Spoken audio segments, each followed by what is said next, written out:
Hello दोस्तों, कैसे हैं सभी लोग। आप सभी का आपका अपना चैनल IND मैथ रिजल्ट्स में आपका स्वागत है और मेरा नाम नीतीश चौधरी है। हम लोग प्रतिशत पढ़ रहे थे और प्रतिशत में हम लोग कॉन्सेप्ट के बाद सवाल देख चुके हैं। हम लोग आज एग्जाम पर आधारित प्रश्न देखेंगे। चलिए हम लोग देखते हैं। कहता है एक विद्यार्थी 36% अंक लाता है तथा वह 32 अंक से फेल हो जाता है। यदि वह 48% अंक लाता तो वह 64 अंकों से पास हो जाता है। उत्तीर्ण प्रतिशत क्या होगा। कहता है एक विद्यार्थी 36% अंक लाता है, ये 36% अंक लाता है तथा 32 अंक से फेल हो जाता है। ये 36% अंक लाता है फिर भी 32 अंक से फेल हो जाता है। मतलब इसे 32 जोड़ देंगे तो पास हो जाएगा।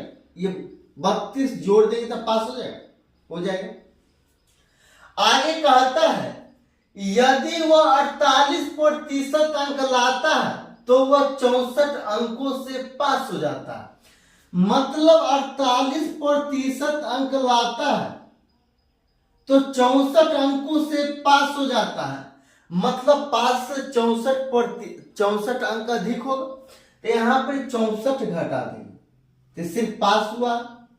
हमको इस टाइप के सवाल सिर्फ पास करवाना होता है। तो 48 अंक लाता है तो वो 64 अंकों से पास हो जाता है।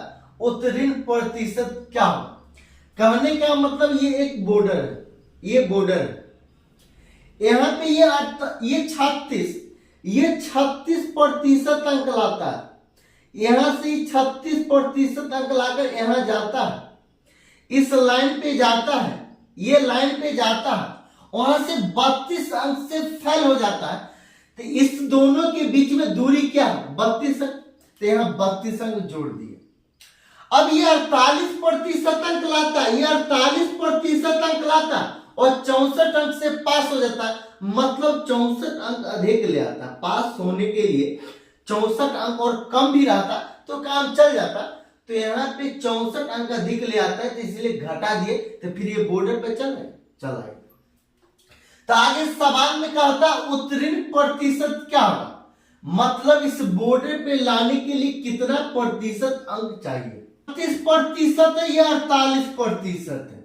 प्रतिशत वाला को एक साथ, बिना प्रतिशत वाला को एक साथ। ये 48% है, यहाँ 36% है। ये बराबर के उस पर जाएगा तो ये 48 में से 36 घटा देंगे तो कितना हो जाएगा, 12%। तो ये 12% बराबर। ये 32 है प्लस में, ये 64 बराबर के इस पर जाएगा। उधर माइनस में, इधर आएगा तो प्लस में। तो कितना 96। तो ये 96।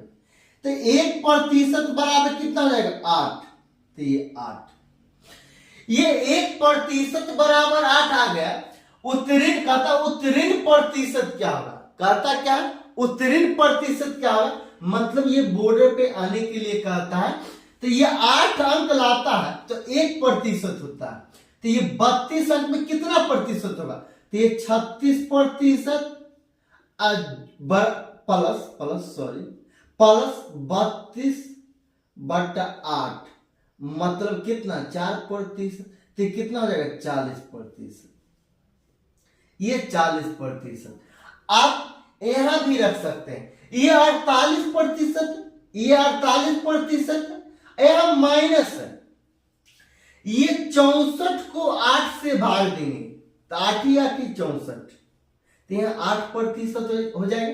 तो 48 में से 8% घटा देंगे तो 40%। यही भी आंसर है। ये दोनों केस में आंसर सेम आता है। ये दोनों केस में आंसर सेम आता है। ये दोनों केस में आंसर सेम आता है। चलिए हम लोग अगला सवाल देखते हैं। अगला सवाल कहता है जब कोई विद्यार्थी 40% अंक लाता है तो वह 50 अंकों से फेल हो जाता है। कोई विद्यार्थी 40% अंक लाता है और 50 अंक से फेल हो जाता है। मतलब 50 जोड़ देंगे तो ये बॉर्डर पे पहुंच जाएगा और बॉर्डर पे पहुंच जाएगा तो पास हो जाएगा। जब वह 50% अंक लाता है वह 40 अंक से पास हो जाता है। जब वह 50% अंक लाता है तो 40 अंक से पास हो जाता है, मतलब बॉर्डर पे लाने के लिए 40 घटा देंगे। कहता है उत्तीर्ण प्रतिशत क्या होगा। अंक 40 अंक से पास हो जाता है, उत्तीर्ण प्रतिशत क्या हो जाएगा। उत्तीर्ण प्रतिशत ये 40% है, ये 50% है। प्रतिशत वाला को एक साथ करेंगे तो उधर 50%, ये 40% बराबर के उस पर जाएगा। कितना हो जाएगा 10%। ये प्लस में ये भी प्लस में बराबर के उस पर जाएगा तो ये 40 माइनस में हो जाएगा, तो 50% में से 40% घटा दे तो ये 10%। ये माइनस में ये बराबर के इस पर आएगा तो 50 जोड़ 40 कितना हो जाएगा 90। ये 0 कैंसिल। 1% बराबर कितना हो जाएगा 9। 1% बराबर कितना हो जाएगा 9। तो ये 40% जोड़ 50 बटा 9, तो ये 40% जोड़ 9 पचे 45 के 5 हासिल कितना 9 पचे 45 के 5, 9 पचे 45 के 5 सॉरी, इसके बाद कितना बचेगा 5, इसके बाद 9 पचे 45 5 बचेगा, तो 5 बट्टा 9%। इसको आप ऐसे भी लिख सकते हैं 45 सही 5 बट्टा 9%। यही आंसर। आप ये मान ये 9 से भाग यहां भी दीजिएगा तो सेम आंसर आने वाला। अगर अच्छा लगता है तो लाइक और सब्सक्राइब कर लीजिएगा।